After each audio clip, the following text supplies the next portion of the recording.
시편 1편 1절 한 절만 우리 다 같이 한 목소리로 읽도록 하겠습니다. 다 같이 읽겠습니다.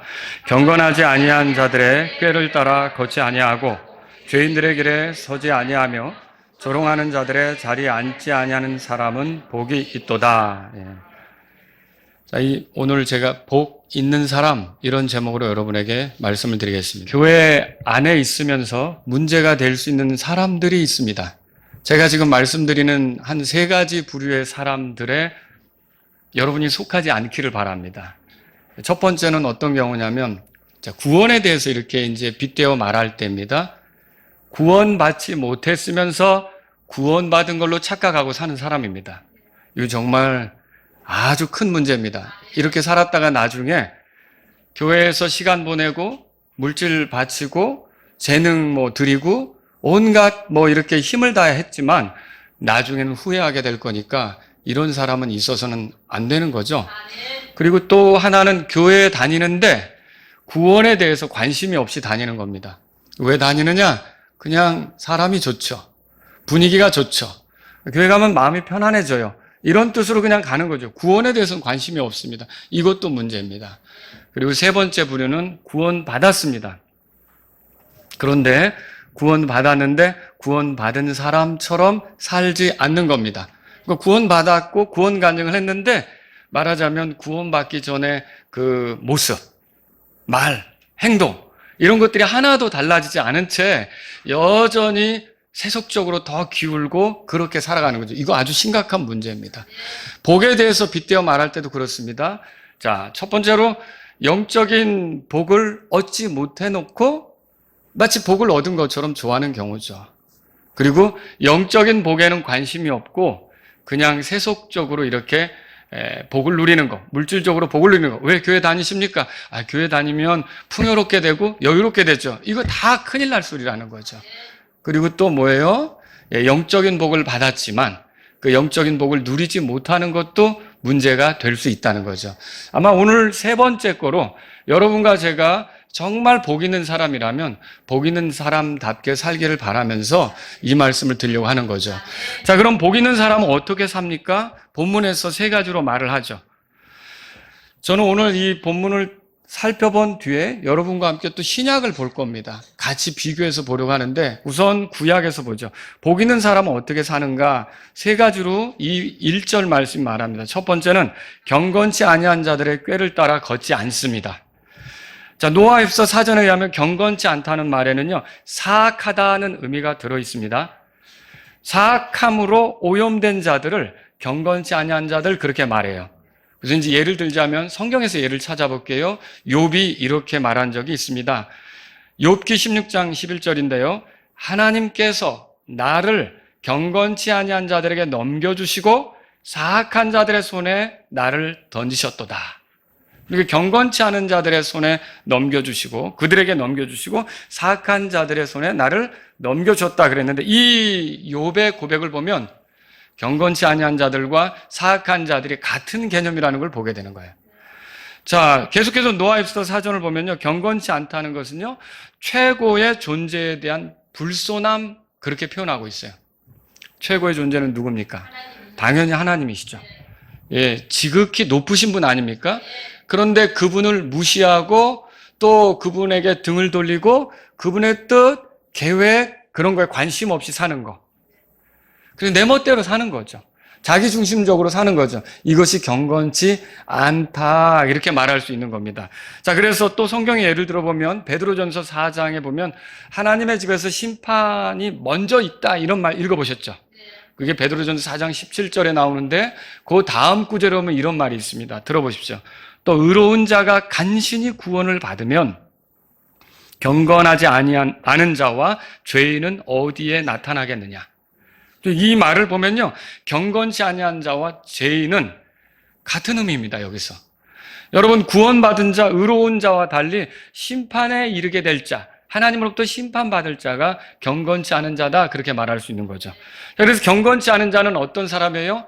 하나님을 존중하지 않고요, 하나님을 존중하지 않으니까 하나님 말씀에 대해서는 어떻겠습니까?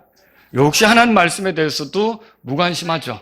그러면 하나님의 뜻대로 사는 걸 추구할까요? 절대 그렇지 않죠. 그러면 그 삶의 기준, 말하거나 행동하거나 뭔가를 추구할 때 그 기준이 하나님이 됩니까? 아니죠.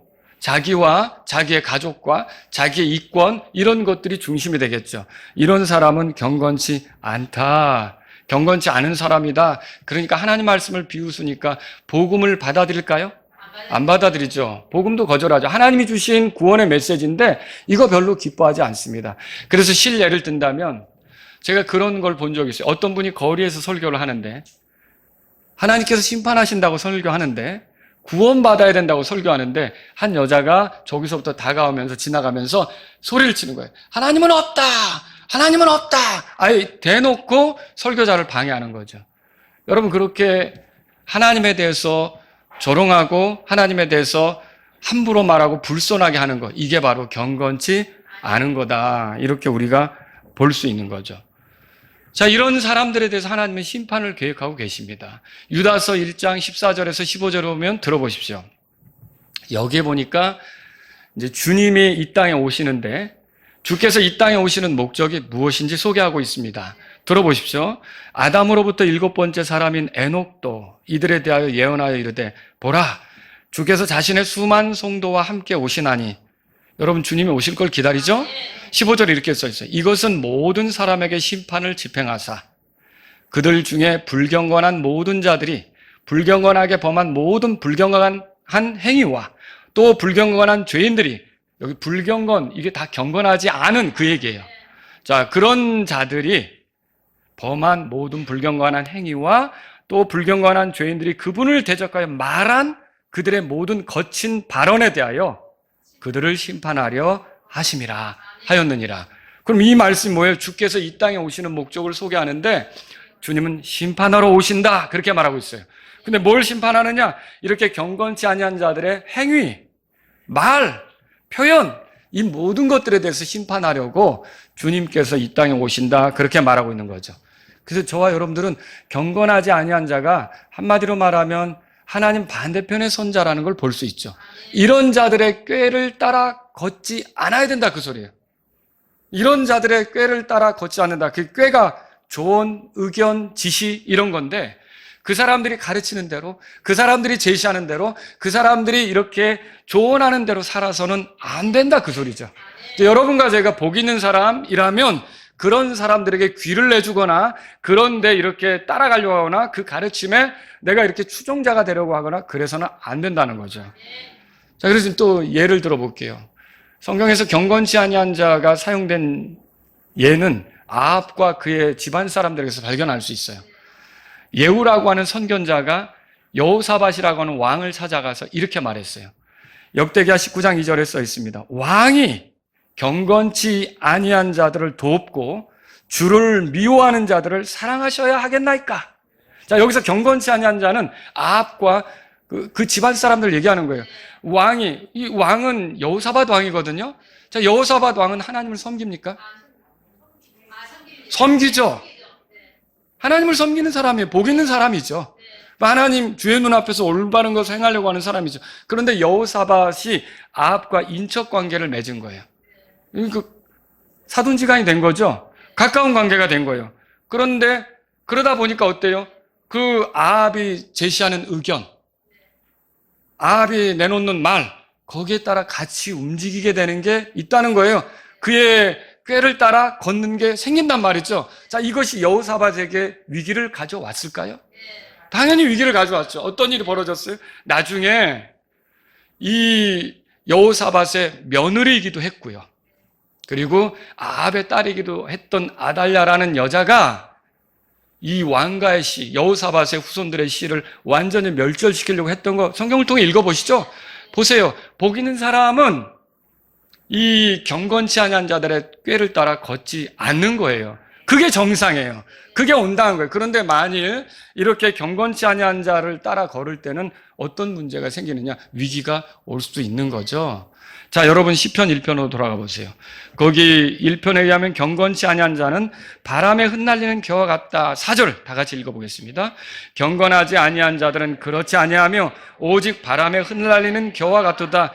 이게 뭐예요? 하나님께서 심판을 집행하시면 버티지 못하고 다 흩어져 버리게 된다. 꼼짝 못한다. 거기에 서 있지 못하게 된다. 그 소리죠. 또 5절에 그래서 그 말이 나오는 거예요. 다 같이 읽어보겠습니다. 그러므로 경건치 아니한 자들은 심판 때 서지 못하고 죄인들은 의로운 자들의 회중 안에 서지 못하리로다. 경건하지 아니한 자들은 심판 때 서지 못한다. 그럼 그들은 어떻게 될까? 종국에는 망한다는 거예요.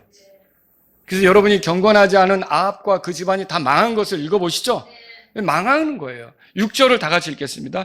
이는 의로운 자들의 길은 주께서 아시나 경건하지 아니한 자들의 길은 뭐라고 돼 있어요? 망할 것이다. 그렇게 돼 있어요. 왜 망합니까? 지극히 높으신 하나님께 불손했어요. 하나님을 대적했어요. 하나님을 존중하지 않으니까 하나님의 뜻도 존중하지 않아요. 하나님 말씀도 존중하지 않아요. 하나님 뜻대로 사는 게 있어요, 없어요? 없죠. 하나님을 불쾌하게 하는 거예요. 하나님께 주신 삶의 기회인데 그렇게 불쾌하게 하니까 결국은 공의로우신 하나님께서 가만두지 않고 심판을 집행하실 수밖에 없는 거예요. 그 뒤에 몇 장 가보세요. 3장 가보세요. 3장 7절에 다 같이 읽겠습니다. 오 주여 일어나소서. 오 나의 하나님이여 나를 구원하소서. 이는 주께서 내 모든 원수의 강대뼈를 치시며 뭐라고 돼 있죠? 경건하지 아니한 자들의 이를 부러뜨리셨기 때문이니이다. 예, 하나님께서 경건하지 아니한 자들을 치신다는 거예요. 공격한다는 거예요. 왜냐하면 그들이 하나님을 대적하여 섰기 때문에 그들이 하나님의 이 공격을 당할 수밖에 없는 위치에 있다는 거죠. 저와 여러분들은 하나님과 화해하셨습니까? 그럼 우리가 불편한 사이는 아니죠, 하나님과. 그렇지만 경건하지 아니한 자들은 하나님하고 불편한 사이거든요. 계속 하나님하고 충돌할 수밖에 없어요. 하나님하고 충돌해서 이길 수 있는 자가 있어요? 오히려 그가 부서지죠. 그러니까 이게 3장 7절의 말씀이 그에게 적용되는 거예요. 그렇게 하나님에게 이렇게 경건하지 아니하게 하다가 그가 부서지게 되는 그런 일이 생길 수 있다는 거죠. 그래서 복 있는 사람은 경건하지 아니한 자들의 꾀를 따라 걷지 않는다. 두 번째는 뭡니까? 죄인들의 길에 서지 않는다 이겁니다. 자, 죄인들은 하나님을 대적하는 자들을 말합니다. 자발적으로 하나님의 법을 어기며 그 마음에 하나님이 없다 이렇게 생각하는 사람들이 죄인들입니다. 그래서 그 마음에 하나님 두기를 좋아하겠습니까? 싫어하죠. 그래서 그분을 무시하면서 그분의 법도 존중하지 않고 제멋대로 사는 거예요. 이게 죄인들은 쉽게 말하면 이렇게 표현할 수 있죠. 오늘날로 말하면 거듭나지 못한 사람들, 그리고 또 구원받지 못한 사람들, 죄들의 용서를 받지 못한 사람들, 그리고 또 성도가 아닌 사람들을 다 죄인들이라 그렇게 말할 수 있어요. 그러니까 그들의 길에 따라 그 길에 서지 않는다. 우리가 이걸 생각해야 되는 거예요. 여러분, 죄인들이라는 표현이 성경에서 발견되는 거, 처음 발견되는 게 이제 그 소돔 사람들. 창세기 13장에 보면 소돔 사람들은 하나님 앞에 극심한 죄인들이었다 그렇게 돼 있죠. 자, 이런 죄인들이 회개하지 않으면 어떻게 될까요? 멸망하는 거죠. 그러니까 회개하지 않는다면 멸망할 형편에 놓인 사람들이 죄인들이에요. 자, 그러면 여러분들은 지금 이렇게 살다가 멸망할 운명입니까? 자, 아까 조금 전에 나와서 간증한 우리 자매님이 오늘 죽어도 나는 어디로 간다 그랬어요? 하늘나라로 간다 그랬죠? 예, 여러분과 저는 멸망할 운명이 아니라 만약 오늘이 내 마지막이라면 주께서 나를 취하셔서 주님과 영원히 있게 될 걸 믿으십니까? 왜 이건 죄인들이 아니죠. 이런 사람들은 뭐냐면 의로운 자라고 불러질 수 있어요. 의인이죠. 여러분은 내 편에서는 죄 짓고 넘어지니까 죄를 졌다고 고백할 수 있고 죄인들 중에 우두머리라고 고백할 수 있지만 하나님 편에서는 내가 만일 예수님이 나의 죄 때문에 죽었고 묻혔고 부활했다는 걸 믿으며 예수님께서 십자가에서 흘리신 피가 나를 죄에서 깨끗한다고 믿으며 예수님만이 나를 구원하는 유일한 구원자라고 믿으면 하나님은 나를 의롭다고 인정해 주십니다. 하나님은 나를 의인이라고 인정해 주시는 거죠. 그러니까 그 의인이라고 인정한 사람을 하나님이 심판하시겠습니까? 내가 죄가 없어서 의인이 아니라 나는 죄를 지었고 또 지을 수도 있고 앞으로도 넘어질 수도 있단 말이에요. 그러나 나의 죄 때문에 대신 십자가에서 피 흘리며 희생하신 예수님을 믿으면 그 믿음으로 하나님은 나를 의롭다고 보십니다. 그럼 내가 의인이 되는 거죠. 근데 이게 의인이 아닌 사람은 그래서 이대로 회개하지 않은 채 살다가 죽으면 멸망할 사람들이 있죠. 그들이 다 오늘 성경 말씀에 보면 뭡니까? 정체가 죄인들이죠. 죄인들이죠. 여러분 그렇습니다. 그래서 이 죄인들은 어떻게 되냐? 시편 1편 돌아가 보세요. 5절에 아까 읽었지만 한 번 더 읽어볼까요? 다 같이 읽습니다. 그러므로 경건하지 아니한 자들은 심판 때 서지 못하고 죄인들은 의로운 자들의 회중 안에 서지 못하리. 자, 여기 의로운 자들은 구원받은 사람들이에요. 하나님께서 의인이라고 인정해 준 사람들이에요. 하나님께서 영혼을 함께 보낼 사람들이에요. 멸망할 사람들이 아니에요. 여기에 죄인들이 지금 들어갈 수 있어요? 그는 회개해야 되고 그는 예수님을 믿어야 되고 예수님이 자기를 위해 하신 일을 귀하게 여기면서 예수님께서 나의 주라고 나의 하나님이라고 이렇게 예수님께 고백하면서 올 때 그 사람이 더는 죄인이 아니라 의로운 자들의 회중에 들 수 있는 의인이 되는 거 아닙니까? 그렇습니다. 그런데 여러분 이런 죄인들의 여기에 보니까 2절에 길에 서지 않는다. 뭐예요? 그들과 같은 위치, 그들과 같은 입장, 거기에 서지 않는다. 이걸 얘기하는 거예요. 여러분 시편 1편에 의하면 6절에 또 이렇게 돼 있죠. 다 같이 읽습니다. 이는 의로운 자들의 길은 주께서 아시나 경건하지 아니한 자들의 길은 망할 것이다 그랬어요. 자, 의인들의 길은 주께서 아셔요. 그러면 죄인들의 길은 모르신다는 말인데, 자, 죄인들의 길에 대해서 여러분 예수님이 또 하나님이 정보가 없으십니까? 아니죠. 알죠. 근데 여기서 안다, 모른다는 말은 뭐예요? 안다는 거는 관심과 호의와 사랑을 가지고 대한다는 뜻이죠. 그 의로운 자들의 길은 주께서 관심과 호의와 사랑을 가지고 대하는 거예요. 근데 의로운 자들이 아닌 죄인들은 어떨까요? 예, 그들은 무시하는 거예요. 이 대표적인 예를 성경에서 찾을 수 있죠. 부자와 나사로. 자, 두 사람이 같은 동네 살다 죽었죠. 근데 나사로는 어디로 갔습니까? 천사들에 받들려서 아브라함 품으로 갔죠. 거기는 쉬는 곳이에요. 거기는 위로받는 곳이에요. 거기는 아브라함과 같은 믿음을 가진 사람들이 들어가는 곳이에요. 거기는 부활의 소망을 가지고 기다리는 곳이에요. 그렇지 않습니까? 근데 부자가 간 곳은 어디예요? 지옥이죠. 거기는 고통받는 곳이에요. 정말 끔찍한 곳이죠. 근데 이 두 사람을 보면 나사로는 이름이 나오지만 부자는 이름이 뭡니까? 예, 찾을 수가 없죠. 한 예지만 그렇습니다. 여러분과 제가 그리스도 안에 있고 예수님을 통해 하나님께로 돌아왔다면 하나님이 영원히 기억하시는 사람이 되는 거예요. 그러나 만일 우리가 죄 가운데 살고 죄인으로 고집스럽게 가다가 회개하지도 않고 예수님을 통해 하나님께 돌아온 사실도 없고 그 고집스럽게 가는 사람은 하나님께서 영원히 잊으시는 거예요. 관심 두지 않는 거예요. 그가 지옥에서 살려달라고 부르짖어도 모른 척 하시는 거예요. 내가 잘못했다고 애를 써도 지옥에 들어가면 이미 늦은 거죠. 예, 이렇게 두 부류로 나눠지는데 여러분과 제가 복 있는 사람이라면 이런 죄인들의 입장, 그 위치, 거기에 서서 죄인들과 같은 소리를 내고 죄인들과 같은 그런 그 생각을 표출하고 여러분 죄인들이 만든 교과서를 보세요. 지구가 46억만 년 전에 생겼다. 그럼 거기 같이 입장을 표하시겠습니까? 기독교인이라고 하는 자들도 그렇게 똑같이 그런 소리를 하는 사람들도 있어요. 복 있는 사람은 그렇게 지지하지 않습니다. 하나님께서 창조하신 겁니다. 하나님께서 만드신 세상에 우리가 사는 거죠. 하나님께서 우리를 지으셨기 때문에 우리가 시작된 거지 먼저에서부터 시작된 게 아니죠. 여러분과 저는요, 하나님하고 입장을 같이 하는 거예요. 죄인들과 입장을 같이 하지 않는 거죠. 그게 죄인들의 길에 서지 않는 거라는 거예요. 그리고 세 번째로요, 조롱하는 자들의 자리에 앉지 않습니다. 조롱하는 자들은 비웃는 자들을 말하죠. 킹제임스 성경 역자들은요, 시편 1편 1절에서 조롱하는 자들에 해당하는 단어를 잠언 1장에서 이렇게 번역했어요. 들어보세요. 너희 우둔한 자들아, 너희는 어느 때까지 우둔함을 사랑하겠느냐? 어느 때까지 비웃는 자들은 자기들의 비웃음을 기뻐하고 어리석은 자들은 지식을 미워하겠느냐. 여기서 비웃는 자들 있죠. 조롱하는 자들이 비웃는 자들로 여기는 이제 표현되고 있어요. 자, 그리고 잠언 3장 34절에도 그렇습니다. 분명히 그분께서 비웃는 자들을 비웃으시나 겸손한 자들에게는 은혜를 베푸시느니라. 자, 이 비웃는 자들, 이게 조롱하는 자를 표현한 거예요. 근데 이 표현을 하면서 반대적으로 겸손한 자가 나오거든요. 그 겸손한 자는 은혜를 입는다 이렇게 나오죠. 그러면 조롱하는 자는 한마디로 말을 뒤집어 보면 어떻게 표현할 수 있냐면 겸손하지 않은 거예요.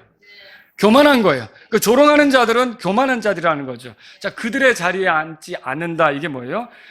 그들과 한패가 되지 않는다. 그들과 한편이 되지 않는다.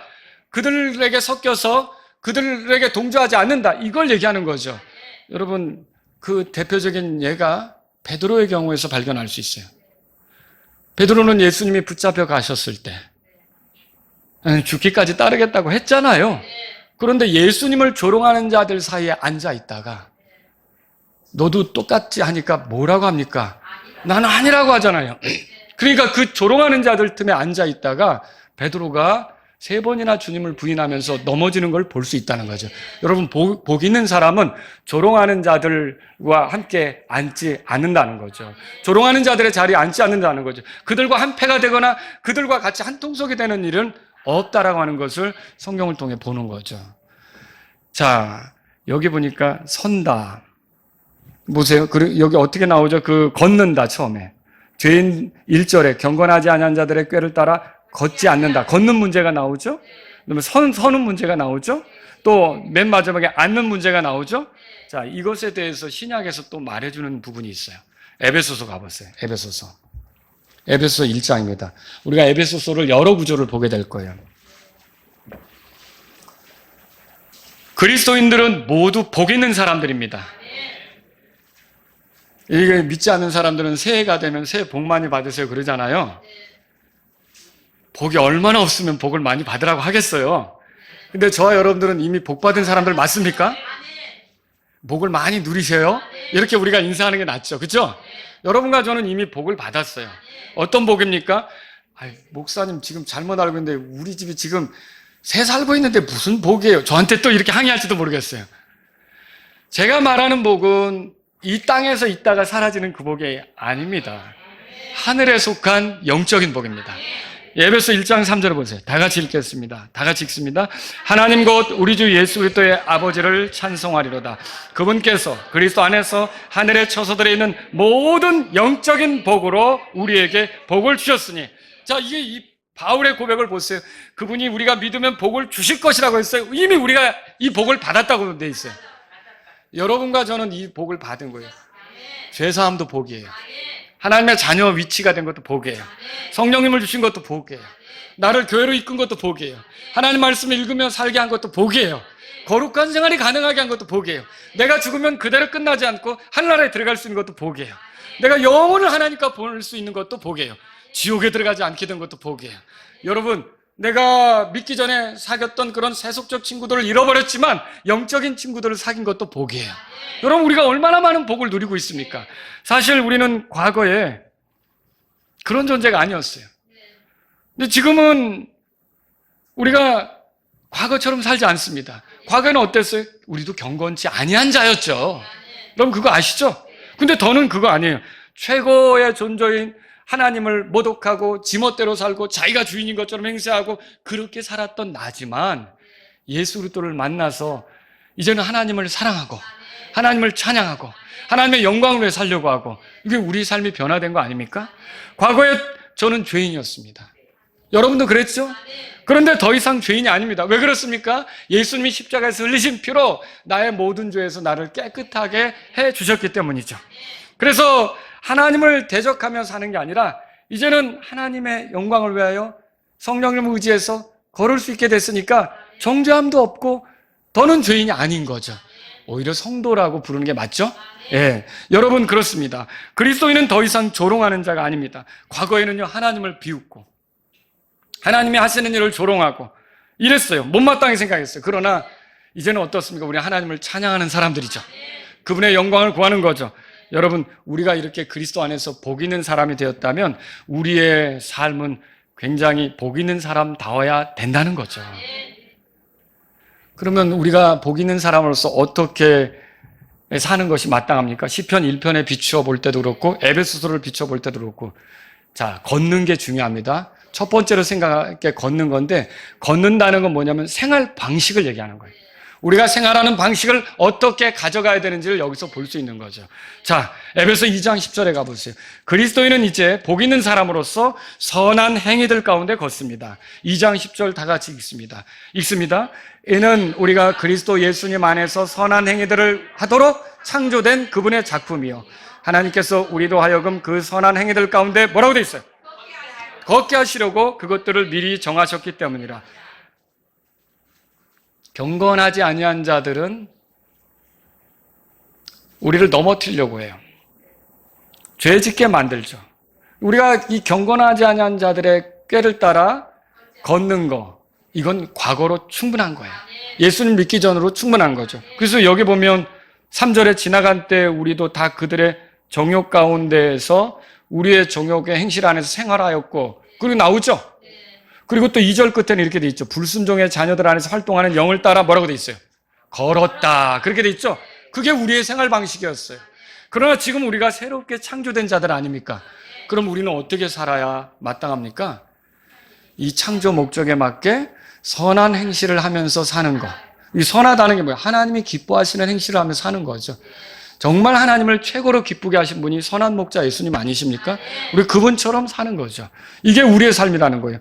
그리스도인은 복받은 사람으로서 부르심받은 소명 안에서 합당하게 걷습니다. 4장으로 가보세요. 4장에 1절에 그러므로 주의 갇힌 자 된 내가 너에게 간청하노니 너희는 부르심을 받은 그 소명에 합당하게 뭐라고 돼 있어요? 이게 우리가 경건하지 아니한 자들의 꾀를 따라 걷는 게 아니라 우리를 부르신 소명에 따라 걷는 게 우리의 삶이라는 거죠.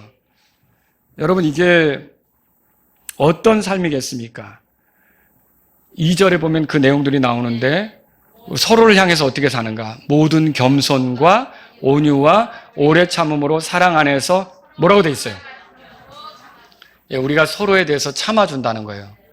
자, 여기 구원받은 그리스도인이라도 서로 참아준다는 말이 나온 거는 마음에 안 드는 게 있다 없다? 있다는 거죠. 눈에 거슬리는 게 있다 없다? 있다는 거죠. 못마땅한 게 있다 없다? 있다는 거죠. 분명히 있어요. 그런데 서로 참아주며. 왜 그럴까요? 3절 때문에 그래요. 화평의 띠로 성령의 하나 되게 하심을 힘써 지키라. 성령의 하나 되게 하신 건 뭐예요? 교회죠. 우리가 성령님에서 하나가 됐잖아요. 이 교회를 더 든든히 세우고 힘써 지키기 위해서는 지체들의 부족한 거, 모자라는 거, 거슬리는 거, 눈에 들지 않는 거가 들었어도 어떻게 한다고요? 서로 참아준다. 자, 이게 바로 우리를 부르신 부르심에 합당하게 걷는 것이다라고 성경이 말하는 거죠. 여러분과 저는 구원받지 못했다면 이렇게 살 수 없어요. 내 눈에 거슬리면 내가 그런 얘기 하는 분들이 있어요. 내가 옛날 같으면 그런 거는 죽었어. 뭐 이렇게. 그건 그냥 끝난 거야. 뭐 이렇게 얘기하는 분들도 있어요. 그런데 예수님을 만나니 예수님 때문에 이제 서로 참아주며. 그런 거죠. 여러분, 이게 믿지 않는 사람들의 세계 속에서는 있을 수 없는 일이에요. 직장 상사도 눈에 거슬면 어때요? 리포트 해온 거 팍팍 찢어서 쓰레기통에 던지면서 다시 해와! 막 이러잖아요. 제가 우리 박정훈 형제님하고 일하면서 그런 적이 있을 것 같아요? 우리 그러면 안 되죠. 그래서 그랬다가 박정훈 형님이 실족해가지고 어떻게 했어요? 안 되죠. 그리고 우리가 서로 어떻게 해야 되겠어요? 참아주며, 잘했다는 얘기죠. 또 오해하지 마십시오. 근데 우리가 서로 이렇게 이해하면서 좋게 해야 된다는 거죠. 근데 믿지 않는 사람들은 그렇게 안 해요. 자기 기분, 자기 생각, 이게 중심이 되는 거죠. 그런데 우리는 그런 방식으로 생활하지 않는다는 거죠. 여러분 또 이거 보세요. 그리스도인은 그래서 이방인들처럼 걷지 않아요. 복받은 사람은요. 4장 거기 보세요. 밑에. 17절, 18절 우리 한 목소리 읽어볼까요? 그러므로 내가 이것을 말하며 주 안에서 증언하노니 이제부터 너희는 다른 이방인들이 걷는 것 같이 헛된 생각 안에서 걷지 말지니 그들의 마음이 눈멀었기 때문에 그들은 지각이 어두워졌으며 자기들 안에 있는 그 무지함을 통해 하나님의 생명에서 떨어져 있느니라. 여러분, 이방인들처럼 우리는 걷지 않는다는 거예요. 여기서 말하는 이방인들은 뭐예요? 하나님의 은혜에서부터 소외되어 있는 사람들. 지금 그걸 누리지 못하는 사람들이죠. 근데 그 사람들의 특징이 어떤데요? 눈멀었대요. 그들의 마음이. 이게 눈멀었다는 말은 뭡니까? 하나님께서 그분을 사랑하신 자들을 위해 예비하신 것을 보지 못한다는 거예요. 고린도전서 2장에 나오죠. 그걸 보지 못하는 거예요. 그러니까 진리와 거짓을 구분할 수 있습니까? 못하는 거죠. 하나님께서 기뻐하는 것과 기뻐하지 않는 것을 분간해낼 수 있습니까? 못하는 거죠. 그래서 지각이 어두워졌다고 써 있어요. 그러니까 뭐예요? 판단이 떨어지는 거예요. 이해력이 떨어지는 거예요. 생각이 거기까지 미치지 못하는 거죠. 그래서 하나님의 계획과 뜻과 섭리 속에서 바라보면 얼마든지 이해할 수 있는 부분들을 그게 없으니까 그냥 즉각적으로 자기 생각으로만 판단하면서 힘들게 가는 거죠. 이게 세상 사람들의 모습, 경건하지 아니한 자들의 모습이라는 거죠. 여러분, 이런 사람들에게 생명이 있습니까? 하나님의 생명에서 떨어져 있다 그렇게 써 있어요. 그러나 우리는 어떻습니까? 영원한 생명이 뭐예요? 영생이. 하나님을 알고 그분이 보내신 자 예수 그리스도를 아는 것이라고 그랬죠. 여러분, 하나님께서 우리 아버지시고 예수님께서 나의 구주라는 걸 믿으십니까? 우리에게 영원한 생명이 있습니까? 우리는 이런 이방인들과 다르다는 거죠. 여러분과 저는요, 이렇게 이제 이방인들처럼 걷는 사람들이 아니라는 걸 알 필요가 있어요. 또 5장 2절에 가보세요. 에베소 5장 2절에 다 같이 읽겠습니다. 그리스도께서 우리를 사랑하사 우리를 위해 자신을 헌물과 희생물로 하나님께 향기로운 냄새로 드려주신 것 같이 사랑 안에서 뭐라고 돼 있어요? 사랑 안에서 걸어라. 자, 어떤 사랑이에요? 그리스도께서 우리를 사랑하신 것 같이. 그러면 그리스도께서 우리를 사랑하신 사랑은 어떤 거예요? 이게 그러니까 우리가 이 경건하지 아니한 자들의 꾀를 따라 걷는다면 이런 삶을 살 수 있을까요? 살지 못하죠. 근데 우리는 경건하지 아니한 자들의 꾀를 따라 걷는 게 아니라 예수님을 따라가는 자들이에요. 예수님이 보여준 사랑을 우리도 드러내면서 사는 자들이죠. 그러면 예수님의 사랑이 어떤 사랑입니까? 여기 그리스도께서 우리를 사랑하사 우리를 위해 자신을 헌물과 희생물로 하나님께 향기로운 냄새로 드렸다 이렇게 돼 있어요. 이게 어떤 사랑이냐는 거죠. 이 사랑은 죽어 마땅한 자들을 향한 사랑이에요. 이 사랑은 냄새나는 자들을 향한 사랑이에요. 이 사랑은 생각과 말, 행동이 다 뒤틀어져 버린 자들에 대한 사랑이에요. 이 사랑은 하나님이 사랑하신 것을 동일하게 사랑하는 사랑이에요. 예수님이 그랬죠? 하나님께서 우리를 사랑하시니까 그분도 우리를 사랑하신 거 아닙니까? 이 사랑은요, 하나님과 그분의 뜻대로 살지 못하는 자들이 하나님과 더 가깝게 되도록 만들어주는 사랑이에요. 이 사랑은요, 지난 과거의 더러운 것에 주목하지 않고 하나님께서 하실 일, 하나님께서 만들어주실 일, 하나님께서 세우실 위치, 거기에 관심을 갖고 사랑하는 사랑이에요. 그러니까 여러분과 제가 구원받아서 하나님의 자녀로 살고 있지만 구원받은 순간부터 지금까지 걸어오는 동안 우리가 온전하게 살았습니까? 그건 아니었죠. 부족한 게 많았잖아요. 넘어진 순간도 있었다고요. 근데 이렇게 넘어졌던 우리들을 돌아보세요. 우리가 누군가에게 도움을 줬는데 그런 방식으로 계속 넘어지더라. 돕고 싶은 마음이 안 생길 수도 있죠. 근데 예수님은 전지하시죠? 모든 걸 아시죠? 내가 예수님을 믿은 다음에 넘어질 걸 알까요? 모르실까요? 아시죠?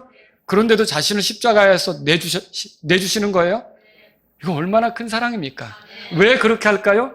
비록 그런 모습이 나타날지 모르지만 하나님께서 내 안에 선한 일을 시작하셨고 그분이 마침내 나를 영광스럽게 할 거고 내 구원의 결말이 아름답게 될 것을 아시기 때문에 기꺼이 헌신한 거 아닙니까?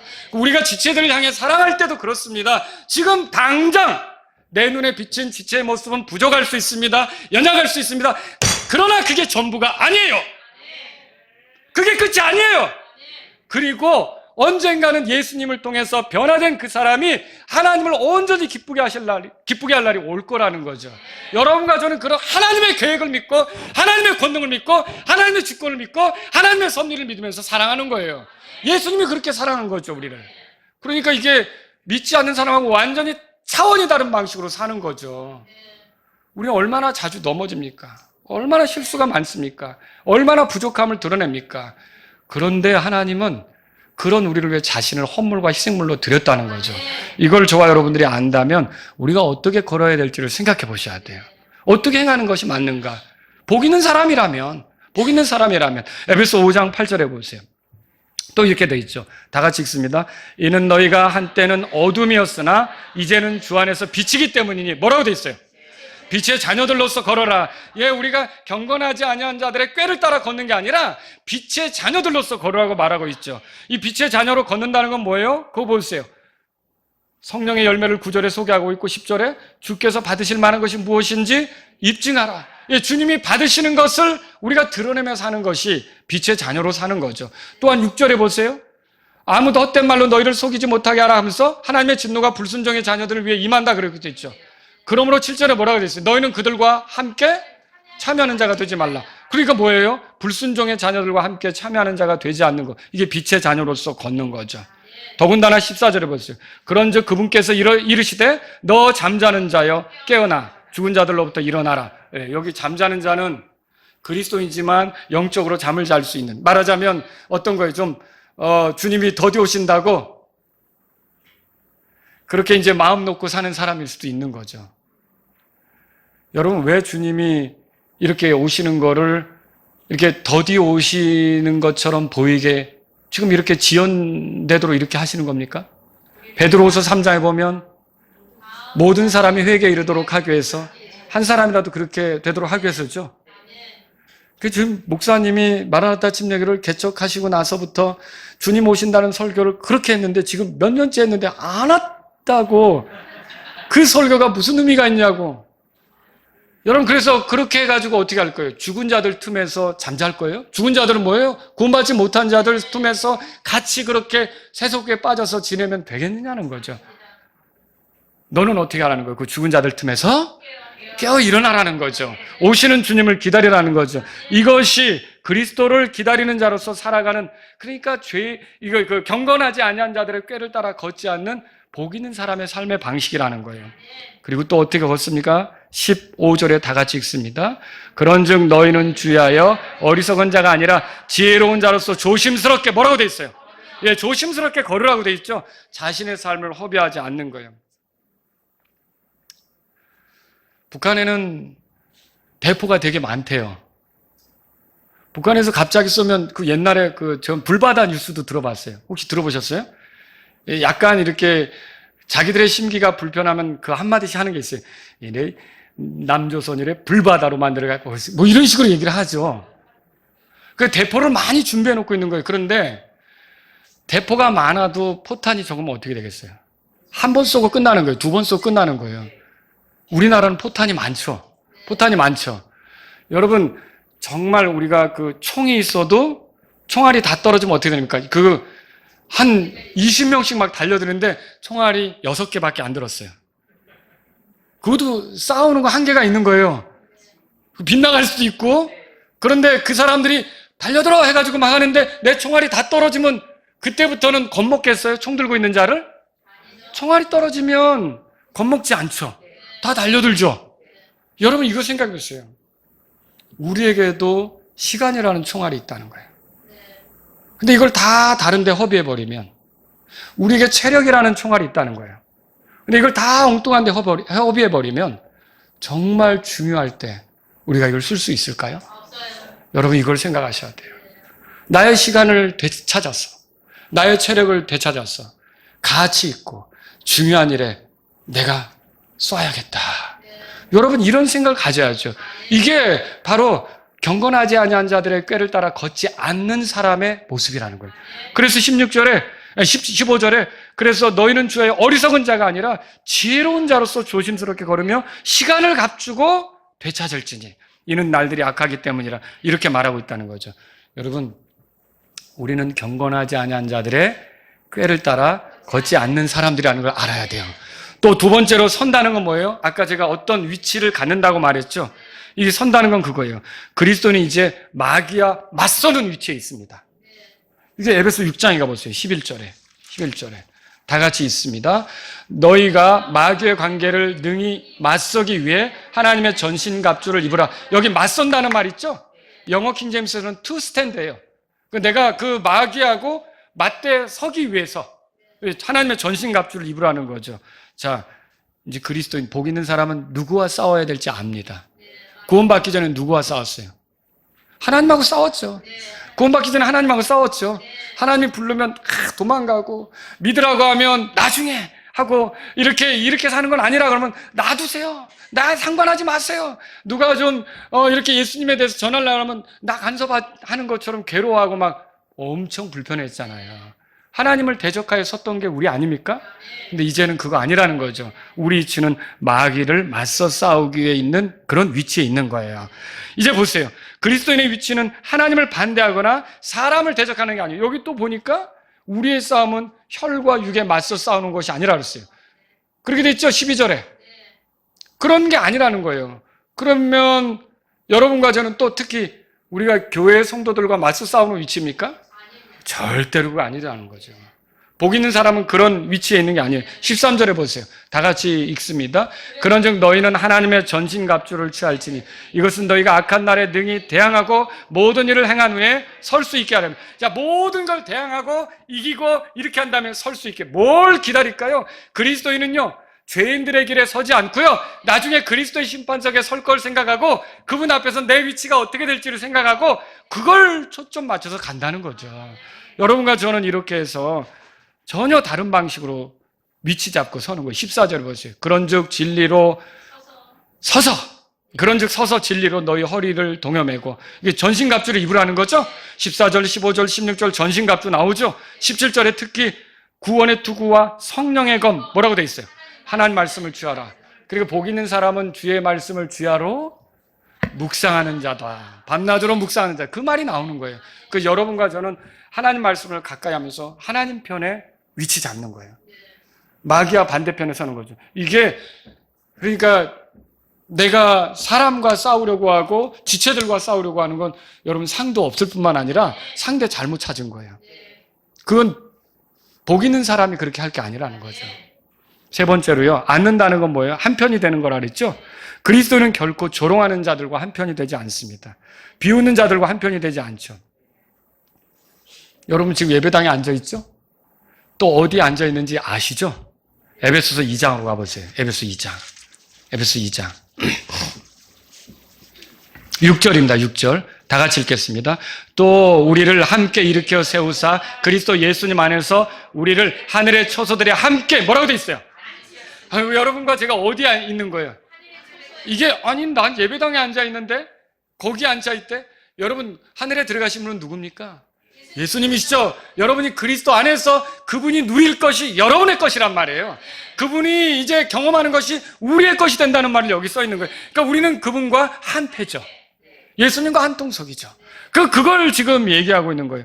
여러분이 그분이 하신 일로 인해 그분이 누리는 것을 함께 누린다는 말은 그분과 연합한, 그분과 한 패가 된 사람들이라는 거죠. 그래서 복 있는 사람은 이제 조롱하는 자들의 자리에 앉지 않고 예수님이 안 치운 그 자리에 있는 거죠. 여러분 이게 뭐예요? 이 진리가 나에게만 적용되지 않습니다. 내가 하늘에 안 치웠다는 걸 믿으십니까? 옆에 있는 사람도 그렇게 됐다는 걸 믿으십니까? 예. 내가 부족하고 모자라도 이미 하늘에 앉아 있는 것처럼 내 옆에 지체들도 부족하고 모자라도 이미 하늘에 앉아 있는 거예요. 조선시대 세자를 책봉을 하긴 했는데 이 세자가 아들이 왕이 하나밖에 없어서 세자를 책봉했는데 너무 둔한 거예요. 그냥 너무 더딘 거예요. 왜 이렇게 굼뜬 거예요. 모자란 거예요. 여러분 그러면 신하들이요, 그렇다고 해서 그 세자를 무시하고 조롱하고 이렇게 합니까? 아니에요. 예, 어떻게 할까요? 그 부족함, 모자람, 나이 어림, 이런 거 좀 알지 못하는 거, 서툰 거, 이런 것이 드러나도 어떻게 해요? 잘 가르쳐서 잘 도와서 결국은 왕이 되도록 그렇게 하는 거 아닙니까? 마찬가지죠. 여러분과 제가 결국은 그리스도 안에서 하늘에 안 치운 자들이고 그리스도와 연합된 자들이고 그리스도와 한패이고 그리스도께서 주시는 모든 걸 누리는 사람들이라면 우리에게 지금 서로 부족한 것이 나타날 때라도 우리는 어떻게 할까요? 서로 도와서 서로 참아주며 서로 위해서 기도하면서 결국 그 풍요로운 것이 우리의 것이 될 때까지 같이 가는 거죠. 여러분 이걸 여러분이 기억하시면 좋겠습니다. 여러분 구원 받으셨습니까? 그렇다면 복이 있는 사람입니다. 우리의 삶은 구원받기 전과 확실히 달라요. 우리는 세상 모든 사람들에게 복음을 전해야 합니다. 그들이 복음을 잘 받아들이도록 돕겠다는 뜻으로 그들처럼 되면 됩니까? 예, 아까 자매님이 나오셔서 간증했는데 나는 술을 끊었습니다 그랬지만 술 먹는 사람을 교회로 이끌기 위해서 한 잔씩 같이 마셔주면서 교회로 데려오면 됩니까? 그건 아니죠. 이게 복음을 전한다는 건 나처럼 믿게 한다는 뜻이거든요. 근데 내가 술 먹는 그런 교인이 돼가지고 그 사람도 나처럼 술 먹는 교인 만들려고 복음 전하기도 힘들걸요. 간증도 안 되고. 여러분과 저는 어떻게 됩니까? 이 사람이 나처럼 예수님을 믿게 하려면 이 사람에게 맞추거나 타협하는 게 아니라 내가 더 하나님께 맞춰야 된다는 걸 알아야 돼요. 그걸 우리가 알아야 되죠. 그래서 이 사람을 예수님께로 인도하겠다고 타협하는 거 옳지 않습니다. 그리고 오늘날 세상에서 일어나는 종교통합, 에큐메니칼 다 문제 있는 거죠. 그걸 이렇게, 그게 바로 경건치 아니한 자들의 꾀를 따라 걷는 거예요. 죄인들의 길에 서는 거예요. 조롱하는 자들의 자리에 앉는 거죠.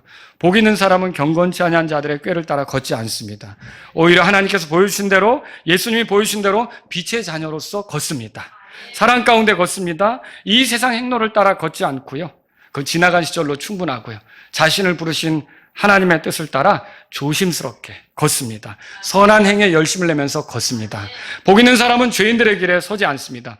하나님을 반대하는 위치가 아니라 하나님을 반대하는 자들을 반대하는 거죠. 혈과 육을 대적하는 위치가 아니라, 교회 지체를 대적하는 위치가 아니라 마귀와 맞서 싸우는 위치에 있는 거예요. 복 있는 사람은요, 조롱하는 자들의 자리에 앉지 않습니다. 그리스도와 한편이죠. 그리스도와 한편인 자들과 한편이고요. 그들이 부족해도 그들을 향한 하나님의 권능, 계획, 이런 이끄심, 궁극적으로 어느 위치에 앉히실 것을 알고 있기 때문에 돕고 격려해서 같이 가는 거예요. 이게 복 있는 사람의 모습이죠. 최근에 어떤 분이 인사청문회에서 국회의원이 묻더라고요. 창조론이 뭡니까? 그러니까 그 사람이 대답했어요. 하나님께서 세상을 창조하셨다는 거죠. 세상을 만드셨다는 거죠. 그런데 여러분, 이 청문회 자리가 목사를 뽑는 자리입니까? 이렇게 하더라고요. 여러분, 하나님이 세상을 창조하셨다는 소리는, 이 진리는 목사만 믿어야 되는 진리입니까? 그리스도인이라면 다 믿어야 되는 거죠. 우리 모두가 다 그걸 믿는 거죠. 근데 내가 교회에서는 하나님이 세상을 창조하셨고 청문회장에서는 아니죠 라고 말할 수 있습니까? 그게 더 오히려 위선적이죠. 그게 더 이중적이죠. 그런데 그렇게 말한 거에 대해서, 그러면 그렇게 믿는 사람은 국가를 위해 일할 수 없는 것처럼 말하는 거, 조롱하는 자들의 자리에 앉는 거라는 거죠. 저는 더 두려운 게 뭐냐면, 그런 질문을 하고 그렇게 한 사람들이 기독교인이라는 게, 저는 자기 자신을 기독교인이라고 표현하는 게 저는 너무 끔찍합니다. 여러분, 이거는요, 이 세대가 복 있는 사람으로서 살지 못하고요, 경건치 아니한 자들의 꾀를 따라 걷고 있고 죄인들의 길에 서고 있고 조롱하는 자들의 자리에 앉아있는 모습이라는 거죠. 여러분, 우리는 그렇게 하면 안 됩니다. 우리는 종이요, 예배당에서도 종소리가 날 거 아닙니까? 그러면 저 산속에 가면 종소리 나요, 안 나요? 거기도 나는 거죠. 바닷가에 가서 종 흔들면 종소리 나요, 안 나요? 나는 거죠. 어디나 우리는 그리스도인으로서 똑같이 하나님을 섬기고 가는 거지, 예배당에서는 종소리를 내고 저기 인사청문회 가서는 종소리를 안 내고, 맞아요? 아닌 거죠. 여러분과 저는요, 세상이 어떻게 하든지 그들의 꾀를 따라 걷는 거, 그들의 길에 서는 거, 그들의 자리에 앉는 게 아니라 하나님을 섬기는 사람으로서 가야 된다는 거죠. 다 같이 일어서시겠습니다. 복 있는 사람은 물 있는 강가에 심기운 나무 같습니다. 여러분과 제가 복 있는 사람이 되었습니다. 어떻게 살아야 될지 생각해 보십시오. 하나님 아버지, 제가 구원받은 사람답게 살기를 원합니다. 이런 분이 있다면 이 시간 주님 앞에 나아가십시오. 세상은 나를 흔들려고 합니다. 내 믿음을 뒤틀려고 합니다. 그래서 좋지 않은 꾀를 집어넣으려고 하고 나를 나쁜 길에 서도록 만들려고 합니다. 또 엉뚱한 자리에 앉히어서 내가 주님으로부터 멀어지게 만들려고 합니다. 그러나 저는 그런 위치에 서지 않고 정말 주님을 섬기는 신실한 사람이 되기를 원합니다. 이런 분이 있다면 이 시간 주님 앞에 나아가십시오. 여러분이 들은 말씀에 따라 복 있는 사람답게 살면서 하나님께 영광을 돌리고자 한다면 이 시간 주님께 나아가십시오.